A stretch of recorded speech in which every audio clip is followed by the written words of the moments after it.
So we're here on Daf Pei Chesam at Beis, and the last thing that we spoke about was a Rashi about what does it mean in the case of Niseis Eliechad Meideha that she knows for sure that her husband is gone.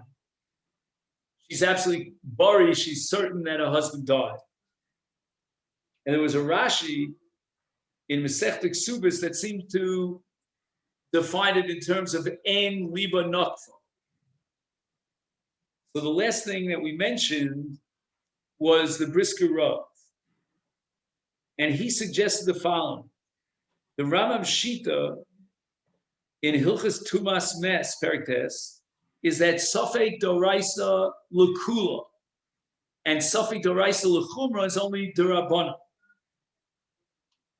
However, in a case of something that is Machayev Kares, in a case of Zadon, right, is did it amazing, then Safek Isur L'Chumra D'Oraisa, that's a D'Oraisa. And the proof for that, and the basis for that is Asham Toli. Asham Toli is obviously a D'Oraisa, it's a parsha in the Torah, and yet it's only a Safek. So now the whole Machayev here of Safek L'Chumra on a D'Oraisa level is all the parsha of Asham Toli. And in Asham Toli, we have a loch of Libo Nakfo. If it's Ein Libo Nakfo, he's not Chayiv in Asham Toli. So that's a din midine Asham, that he's only Chayiv in Asham Toli if it's Libo Nakfo. So Rashi says that here, on a D'Oraisa level, we would say Safek D'Oraisa L'Kula. But we have to speak about a Chiyuv Kares and a Chiyuv Asham Toli in the case of Safek, which is D'Oraisa. On that, we would say Ein Libo Nakfo.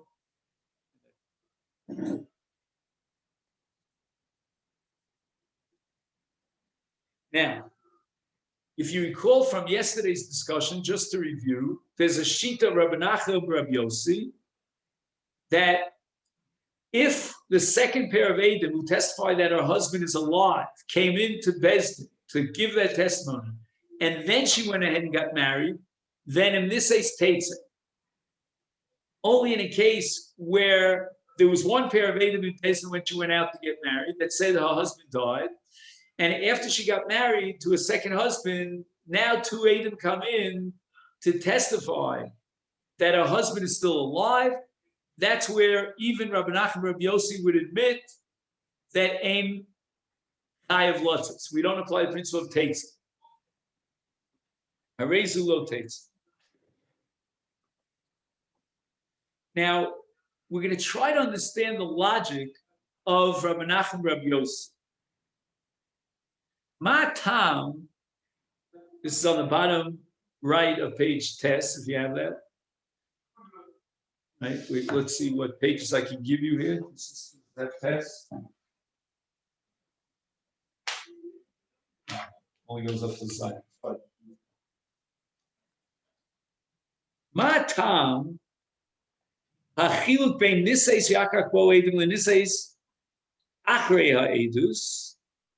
Hare b'shnei mikra yesh safek shalak chashas trei u'trei.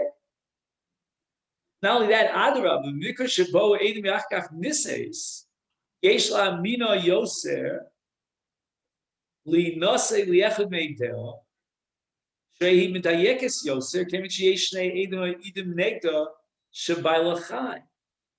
So paradoxically, in the case where the Eidim came and then she went ahead and get married, her marriage, her act, her bold, brazen act of marriage is a demonstration that she certainly believes her husband is gone.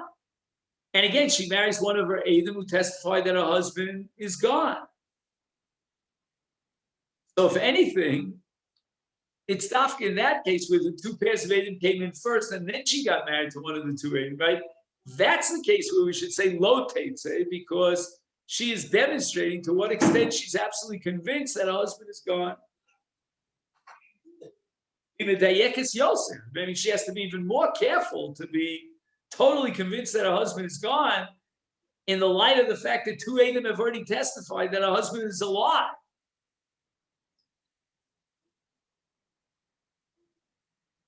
So to answer this question, we'll begin with one school of thought, and then we'll present a different school of thought. The first school of thought is represented by the Chacham Tzvi.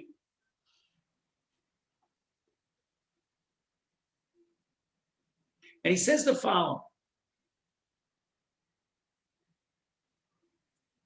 The principle that underlies the sheet of Rabbi Nachman Rabbi Yotzi is called knas, a penalty.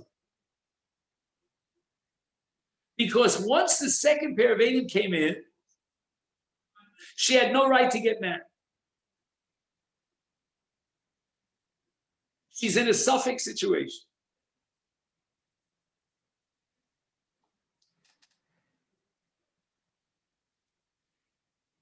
And again, right now, we'll have to put on the back burners all those svaros that we spoke about Toenis Bari, that she's convinced.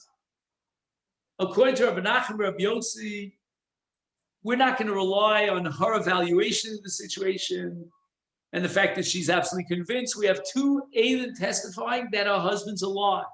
She has no right to get married in such a case, no matter how far and to what extent she's convinced that her husband is dead. And therefore, if she goes ahead against the law and she gets married to a second husband, then Tetze, we're going to penalize her. We're going to say she's out of that marriage. The Kevan should this be Easter, since she had no right to get married. Kevan sheyeshkan safek in bailachai o mes. Then we penalize. Masha enke b'niseis kiddin, if there are only two Eidim in Bezdin, and they testify that her husband's dead, and she relies on those two witnesses because that's all there are those two witnesses.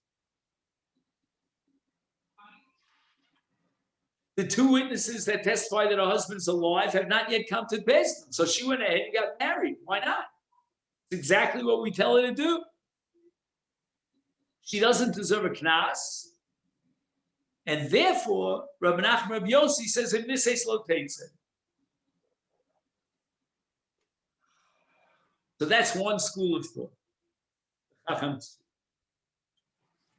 Now, much later, historically, Achron, that's the Pnei Yoshua.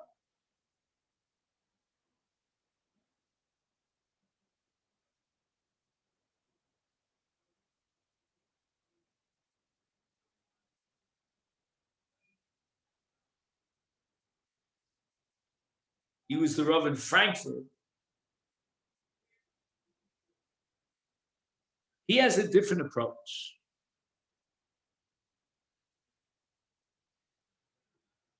The whole business here is dorais, not knas. We're not dealing with a decision on the part of the chachamim that she deserves a knas. We're dealing with dinim dorais. And Rabbi Nachman Rabbi Yossi holds that if a second pair of Eidim come in to testify that her husband is alive, then the din is, if she gets married now, Teitzei Midoraisa, the Torah itself will require her to terminate that marriage. Why?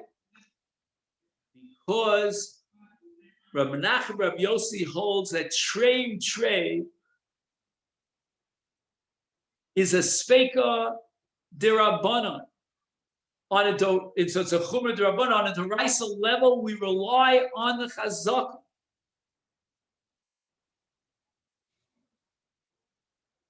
And since we rely on the Chazakah, we assume she's an Eishasi, she's a married woman. The Chachamim who disagree, Rabbi Nachman Rabbi Yossi, they hold that Speika the Rabbana is fake doraisa, which means that the two Eidim that testified that a husband died, they completely undermine, vitiate the cheskas eishes ish, because two Eidim have the power to destroy a chazaka, and that's exactly what they do.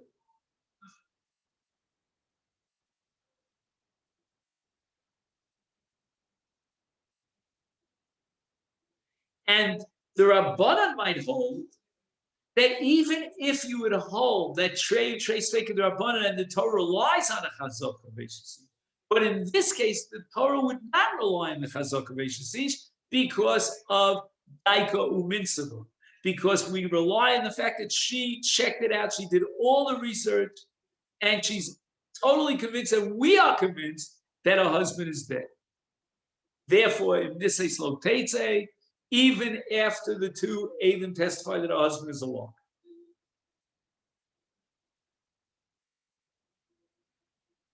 Rabbi Yossi says, no, we rely, and the Torah demands that we rely on Cheskes Eishes Ish. And Daiku Mitzvah is a very nice svara, but it's not powerful enough to undermine a Cheskes Eishes Ish. However, if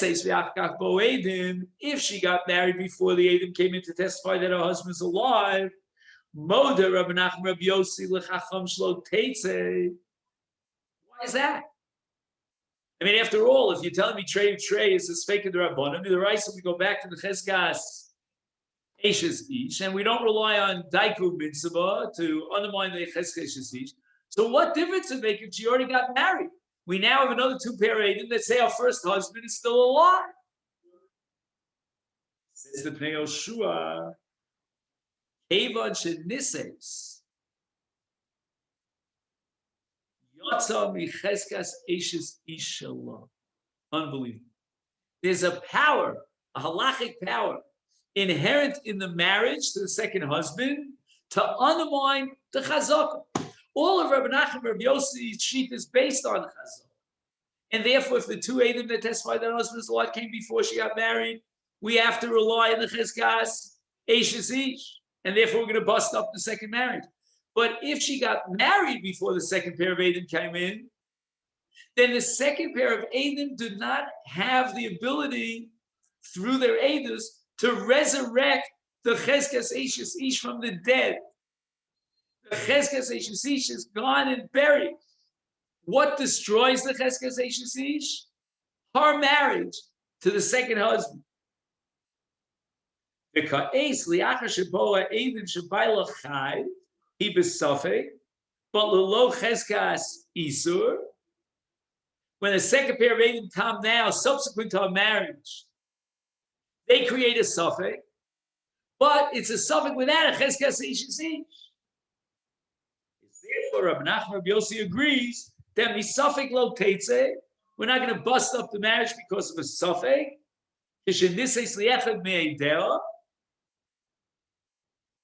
And here the Pnei Yoshua introduces another element into the equation. Why not bust up the marriage? It's a suffix.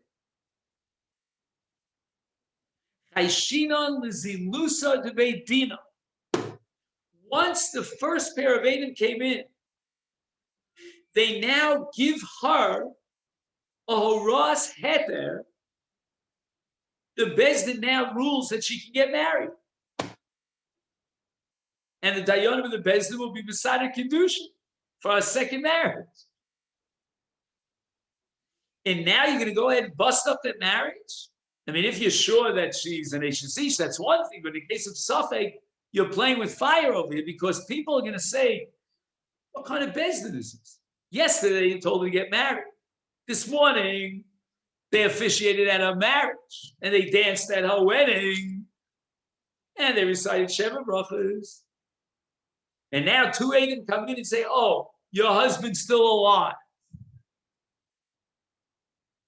We're going to bust up the marriage? What kind of Bezdin is this?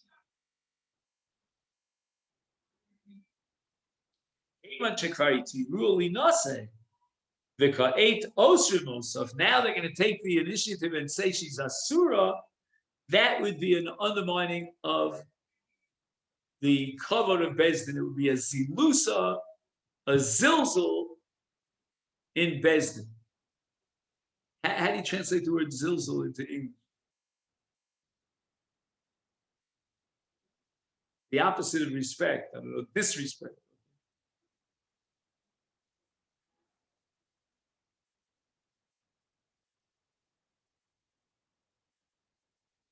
Now he says the following.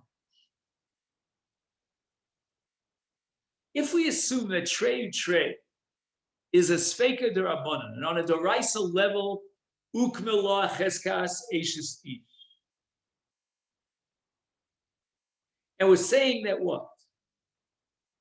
That lo teitze, even according to Rabbi Nachman Rabbi Yossi, if she got married before the second pair of Eidim came in.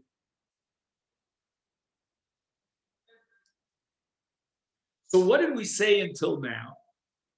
We had one possibility to rely on Daiku Mitzvah, and Daiku Mitzvah means she was very careful in her investigations, and that undermines the Cheskes Eishis.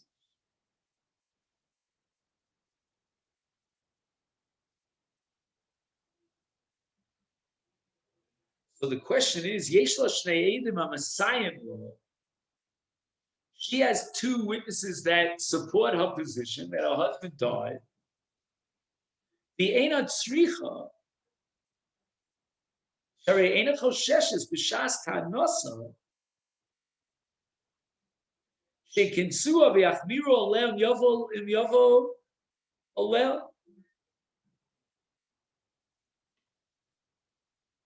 Second, what's bothering you?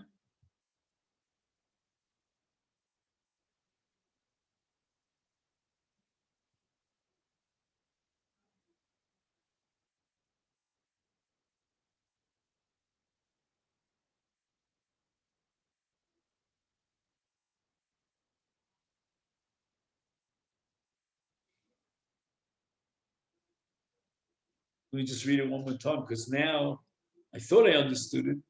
Kevan shetoen is bari, shebayla mes, shebo edim shebayla ha yesh edim sayim lo, sricha.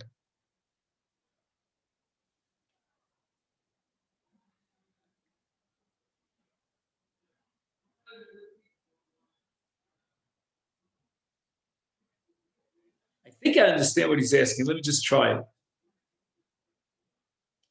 If we're going to assume that trade is feka dirabon, and the Torah is telling me to rely on cheskes eishis ish, and now the only way that you can counter and neutralize the cheskes eishis ish and apply the principle of lo teitze if she got married is based on daiku mitzvah. Why is she daiku mitzvah? After all, she had two eidim that testified meis baila. There were no two eidim here that testified lo meis baila, the baila chai, he's alive and well, and she went and got married. Why would she even bother investigating whether her husband is dead or not? There were only two eidim that testified in this case, and they both agreed that her husband is dead.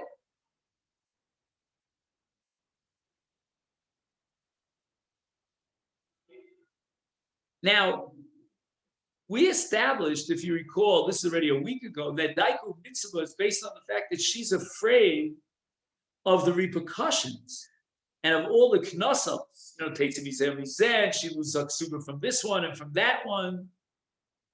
None of those knossos apply in this case, because in this case, lo Teitze. So she's not taking a big chance by getting married to someone else. She has two eidim to rely on. They say meis baila. She's not afraid of the repercussions because the halacha is in this case lo teitze. She's in a very comfortable, secure position. Now two eidim come in and testify that that her husband's alive, chai baila. We have now a suffix. And the Torah says rely on Cheskes Shesish. So what are you going to do? You're going to undermine the Cheskes Shesish based on Daiku Mitzvah. Where's the Daiku Mitzvah? She's relying on 2 Eidim. That's all she had. There was no other evidence to the contrary in Bezdin, on the table of Bezdin. And furthermore, since you're advocating that in this case, low say there are no knossos over here, she loses nothing.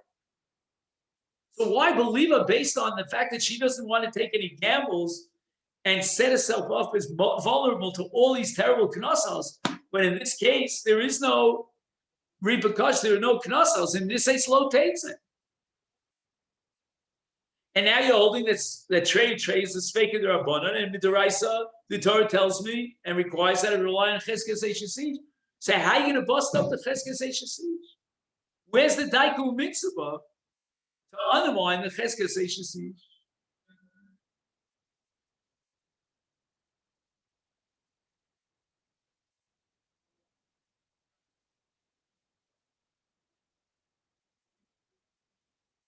So once again, we're going to have to apply the principle of the Pnei Yoshua, which is very magical. It's almost like a Gzeras HaKosim, and that is that her marriage to the second husband undermines the Cheskes Shesish. It's not based on Daiku Mitzvah. The only way we can neutralize Cheskes Shesish, which the Torah tells us to rely on, is based on the fact that she got married. And she had every right to get married. The marriage itself changes her Cheskes Shesish. She is no longer muchzekes to assume, right, to be married to the first fellow. She's now assumed to be married to the second fellow. The ishus that was generated in the second marriage creates its own chazaka, a brand new chazaka to replace the original chazaka. What about the Chacham Tzvi? He didn't have that magical principle of Pnei Yoshua that the marriage to the second husband creates a new chazaka, changes the rules on the ground. He was working within the framework of knossos. And she doesn't deserve any knas when she married beheter, based on the edus that we only had one pair of edus. But if that be the case, then how do we break up the Cheskes Shesish? Chacham Tzvi B'Yashiv, Shekevan, Sheka'es Bo Shnei Eidim, Shebailo Chai, U'machishim es Divrei Eidim HaRishonim, Mikan V'Yelech, Imedayekes, U'mevareres, Shachen, Kidvarea Hi, Shebailo Chai. Even shechoshes lishar tachas baila sheni beisur hareim yovo lo yachmiru kol chumros shenisbaru b'mish.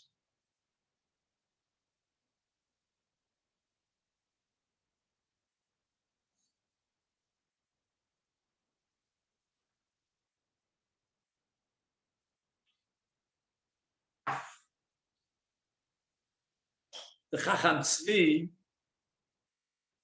makes 2 very sharp moves over here. I'm not sure if you need both of them or each one operates independently. One move is that Daiko Mitzvah applies in this case to break up the Cheskes Shesish, but in a slightly different formula. Usually Daiko Mitzvah means before she gets married, she checks it out. Wants to be absolutely sure that her husband is gone. But now, says the Chacham Tzvi, throwing a little bit of a curveball, there's another Daiko Mitzvah, not to get married, but to remain in the marriage. Because after all, every time she'll have an intimate relationship with this second husband, if her husband is in fact still alive, her first husband, she's in trouble. I mean, this is mamish adultery, gilia, erva, first class.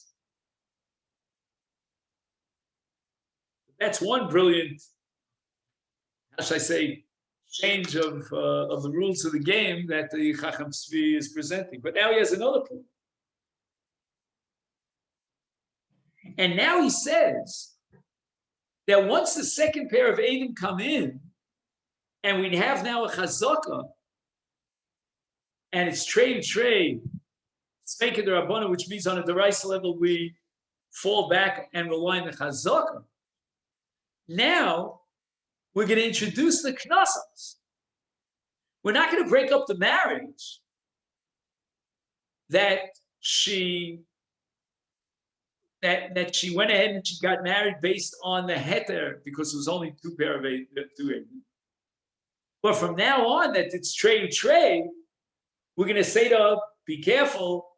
If we ever come to the conclusion and we have proof positive that your husband's in fact alive, then you're going to suffer all the knasos.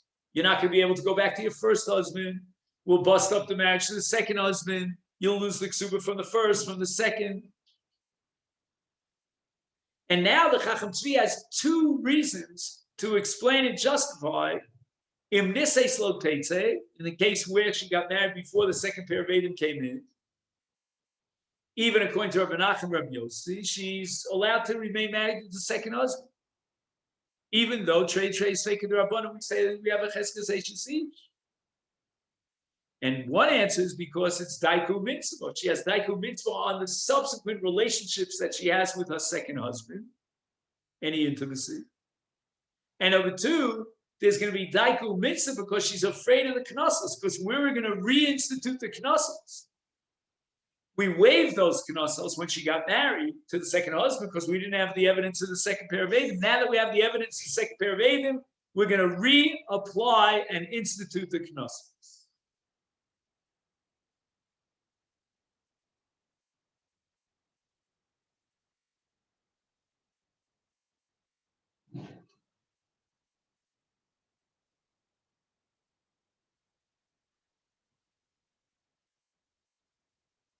Now, what happens in the case where one of her Eidim who testified that her husband died is a Kohen?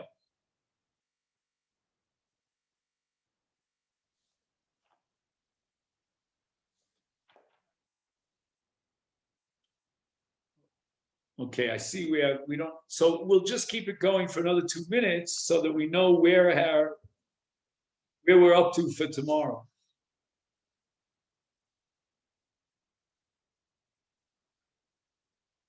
We're on Daf Pei Chesam and Beis.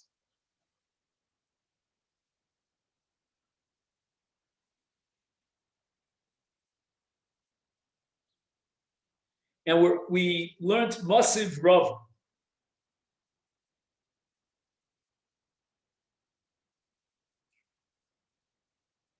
The Rav says, Minayin she'im lo rotza dafno.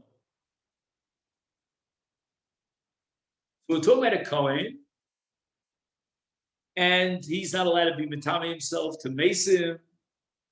He's not allowed to marry a grusha, etc. And now he violates those Isuri Kahuna. How do we know that we force him and we beat him up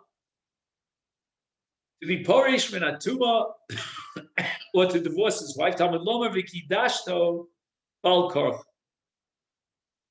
So the Gemara says, Hechi Domi. This is Rava talking. Forget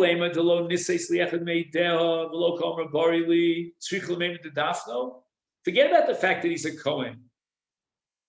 If he went ahead and he married a woman, and there were two pairs of Eidim testifying about this woman as to whether her husband is alive or not, then for sure we have to break up the marriage, whether he's a Kohen or not a Kohen.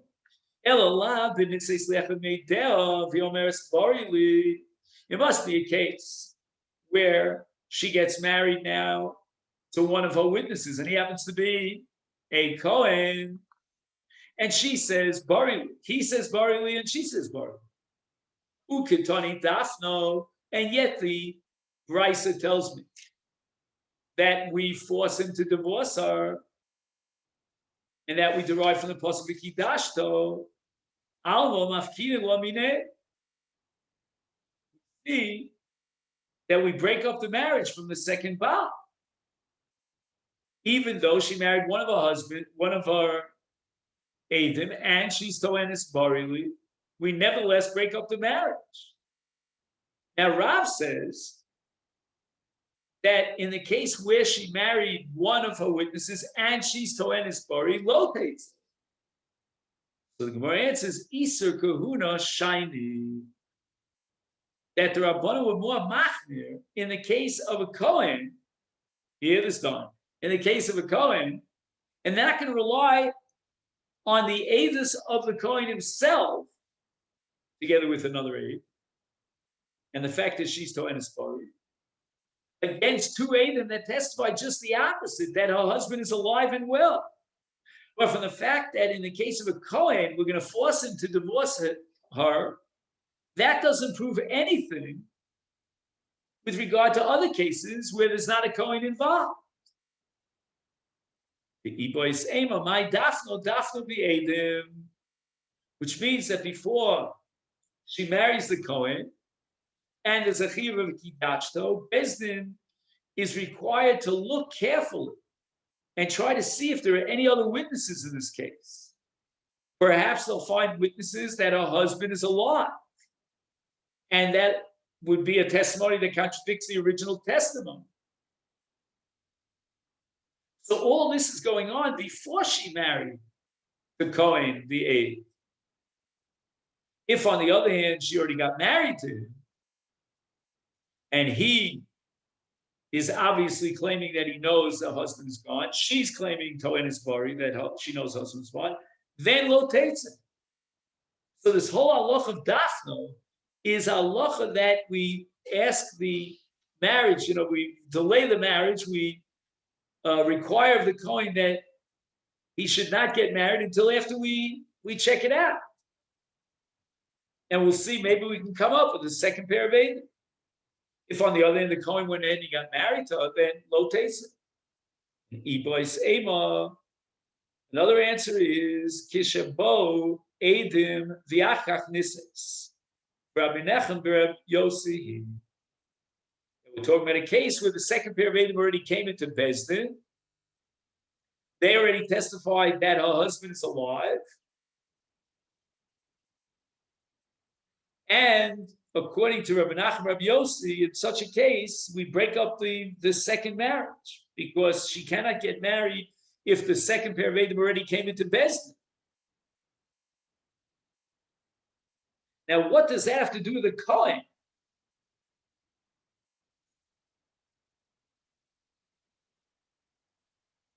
I don't know. We're going to have to say that according to this answer in the Gemara, we're not talking about a Kohen. Even though the Brisa quotes the pasuk v'kidash.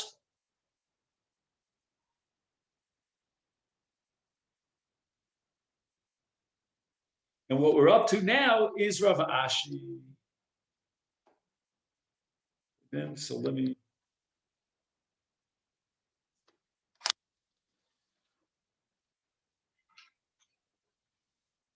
See if I can.